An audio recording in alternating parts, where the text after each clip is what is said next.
இந்த டேபிளில் ஒரு கன்வர்ஷன் டேபிளை வச்சுருக்கேன். இந்த கன்வர்ஷன் டேபிளில் நீங்கள் என்ன பண்ணலான்னா டிகிரி செல்சியஸ்லேருந்து ஃபேரன்ஹீட்லேருந்து கெல்வின் கன்வெர்ட் பண்ணுற ஒரு டேபிள். எந்த டிகிரி செல்சியஸ் டெம்பரேச்சரையும் நீங்கள் கெல்வின்லேயோ ஃபேரன்ஹீட்லேயோ பார்க்கலாம். இப்போ நம்ம என்ன பண்ணுறோன்னா ஒவ்வொரு டெம்பரேச்சர் என்னென்ன அதுக்கு சிக்னிஃபிகன்ஸ் இருக்குதுன்னு நான் பக்கத்தில் க்ளோஸ்அப்பில் காமிக்கிறேன். நீங்கள் அதை பார்த்து தெரிஞ்சுக்கோங்க. இப்போ நீங்கள் பார்க்குறது -273 டிகிரி செல்சியஸ். அது எதுக்கு ஈக்குவல்? 0 கெல்வினுக்கு ஈக்குவல். இதை தான் அப்சல்யூட் ஜீரோ அப்படின்னு சொல்கிறோம்.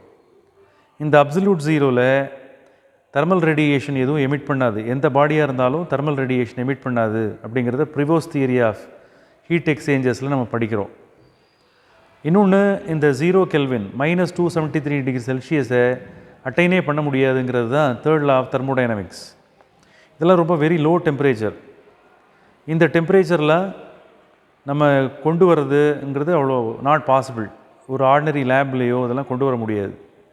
இதெல்லாம் இந்த டெம்பரேச்சர்லாம் ஒரு சூப்பர் கண்டக்டரால் மட்டும்தான் ரீச் பண்ண முடியும். ஒரு கண்டக்டர் சூப்பர் கண்டக்டராக மாறணும்னா இவ்வளவு லோ டெம்பரேச்சரை கொண்டு வரும்போது தான் ரெசிஸ்டன்ஸ் 0 ஆகி அது சூப்பர் கண்டக்டராக மாறும். லோ டெம்பரேச்சர் ஃபிசிக்ஸ்னே ஒன்று இருக்குது.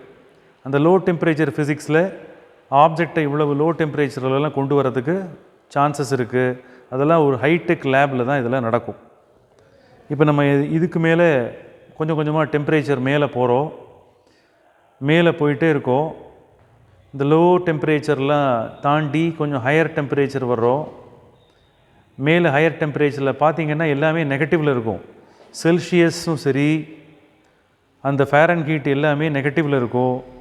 கெல்வின் மட்டும் பாசிட்டிவில் இருக்கும். நீங்கள் எந்த செல்சியஸ் டெம்பரேச்சரையும் கெல்வின்லேயோ ஃபேரன்ஹீட்லேயோ ஈக்குவலண்ட்டாக ஃபார்முலாவில் போட்டால் என்ன வேல்யூ வருமோ அதே வேல்யூ வரும்.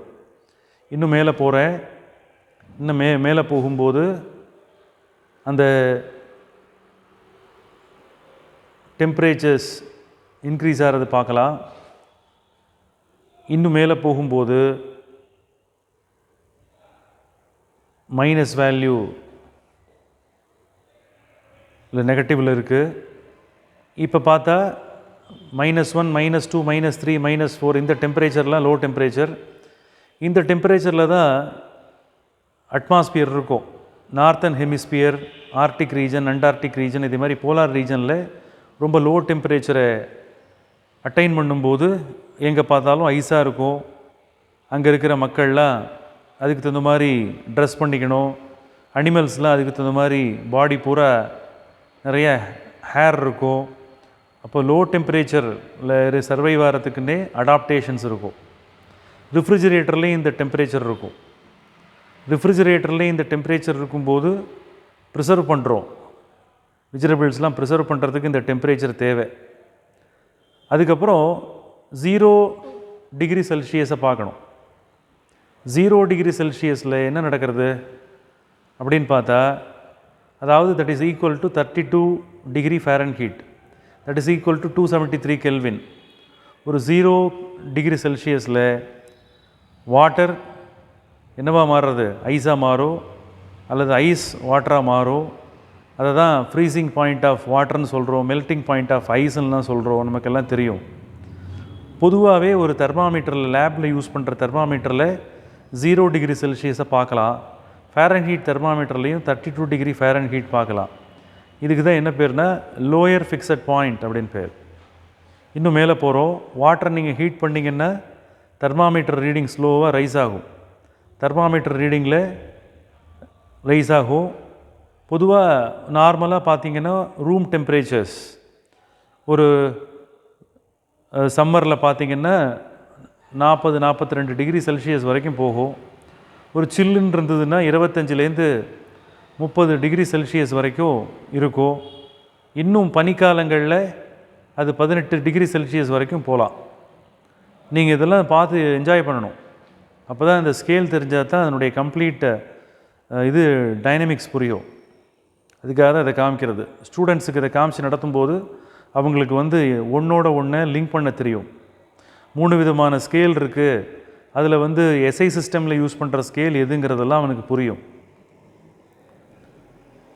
வாட்டர் ஹீட் பண்ண பண்ண டெம்பரேச்சர் ரைஸ் ஆகிட்டே போகும். ரைஸ் ஆகிட்டே போகும்போது அந்த ஹையர் டெம்பரேச்சர்ஸ் எப்படி ரீச் ஆகுதுங்கிறத பார்க்கலாம். இப்படியே ரைஸ் ஆகிட்டே போகும். மேலே வரும்போது மேலே என்ன இருக்குது, அப்பர் ஃபிக்ஸட் பாயிண்டில் 100 டிகிரி செல்சியஸ் இருக்குது. 100 டிகிரி செல்சியஸில் தான் வாட்டர் பாயில் ஆகும். தெர்மாமீட்டரே இல்லாமல் சொல்லலாம். வாட்டர் பாயில் ஆக ஆரம்பித்தோடனே பபிள் வந்தோடனேயே 100 டிகிரி செல்சியஸ் வந்தாச்சுன்னு அர்த்தம். 100 டிகிரி செல்சியஸுங்கிறது எதுக்கு ஈக்குவல்? 212 டிகிரி ஃபாரன்ஹீட்டுக்கு equal. That is equal to 373 kelvin. Water வந்து அந்த கண்டெய்னரில் உள்ள எல்லா வாட்டருமே பாயில் ஆகணும். எல்லாமே வாட்டர் வேப்பராக மாறுற டெம்பரேச்சர் கான்ஸ்டண்ட்டாக அந்த பாயிலிங் பாயிண்டில் அந்த டெம்பரேச்சர் மாறாமல் இருக்கும். 100 டிகிரி செல்சியஸில் என்னாகும், ஸ்டீம் வரும். குக்கர்லேருந்து ஸ்டீம் வர்றது அப்படின்னா அவ்வளோ ஹாட்டாக இருக்கும். அது வாட்டருக்கு என்ன டெம்பரேச்சரோ அதே டெம்பரேச்சர் இருக்கும். அப்போ நம்ம இந்த கம்ப்ளீட் கன்வர்ஷன் டேபிளில் 3ஐயும் பார்த்தோம்.